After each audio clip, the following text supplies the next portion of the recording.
Olá a todos, sou o Thiago, sou oncologista clínico da BP e estou aqui para falar um pouquinho para vocês sobre os trabalhos que a gente teve em metástases cerebrais, principalmente nas sessões de tumores na neuro-oncologia. Nada muito importante, apenas as comprovações, principalmente dos efeitos que a gente já vem vendo em tumores, principalmente de pulmão e melanoma, com o uso da imunoterapia e dos TKIs, mas alguns trabalhinhos valem a pena ser endereçados. O primeiro deles, que foi apresentado na sexta-feira no Oral Abstract Sessions pela doutora Priscila Brastianos e Dana-Farber, que a partir dos dados que a gente tem até em 60% de taxa de resposta em metástases cerebrais com uso de imunoterapia, ela tentou utilizar essas imunoterapias, o pembrolizumab isolado para pacientes com carcinomatose meninge, independente do tumor dessas pacientes. A gente sabe que carcinomatose meninge é algo que não é muito endereçado nos trials, até os trials de metástases cerebrais acabam excluindo carcinomatose meninge. Então, foi um fase 2 em que os pacientes que tinham uma citologia oncótica positiva usavam pembrolizumab de 3 em 3 semanas. O interessante é que essas pacientes, a grande maioria delas eram mulheres, 17 dos 20 pacientes que passaram por esse estudo tinham câncer de mama, o que a gente praticamente vê na prática clínica, sendo o câncer de mama um dos mais comuns, com carcinomatose meninge.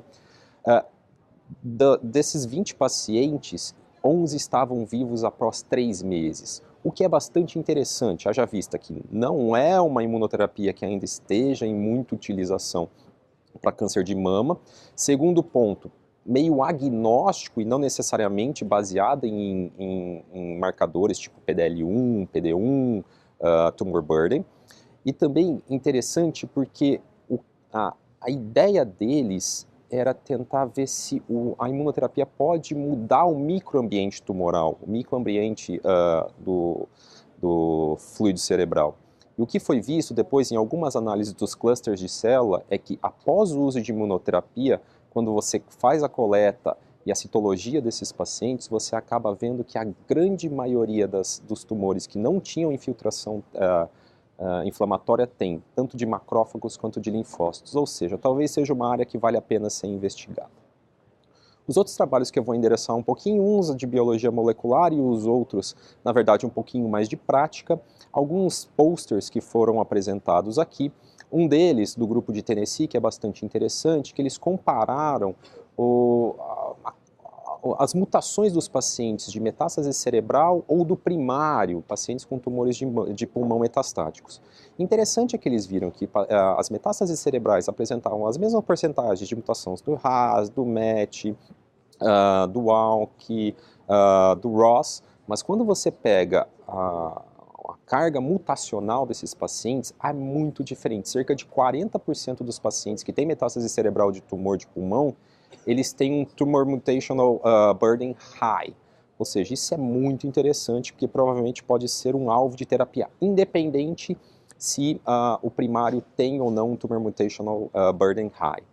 E cerca de 90% desses pacientes tinham de intermediário a alto o TMB, ou seja, provavelmente a aquisição de novas mutações é que faz com que os tumores de pulmão possam se agregar ao cérebro, né? Possam se alojar no cérebro. Isso é bastante interessante.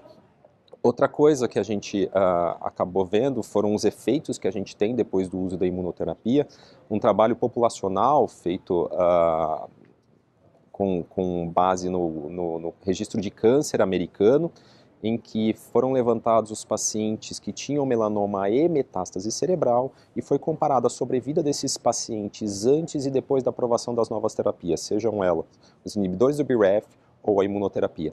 A gente vê um ganho de 97% de sobrevida desses pacientes, o que é bastante impressionante. E quando a gente pega as taxas em 4 anos de sobrevida desses pacientes, é isso que chama mais atenção.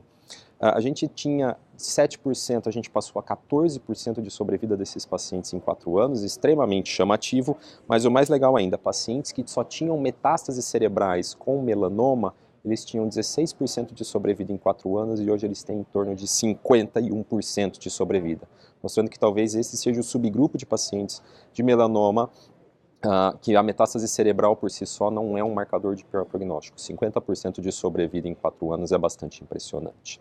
Outro dado bastante interessante foi um estudo de fase 2 feito pelo pessoal de Yale, tanto com pacientes com melanoma ou com tumor de pulmão, não pequenas células.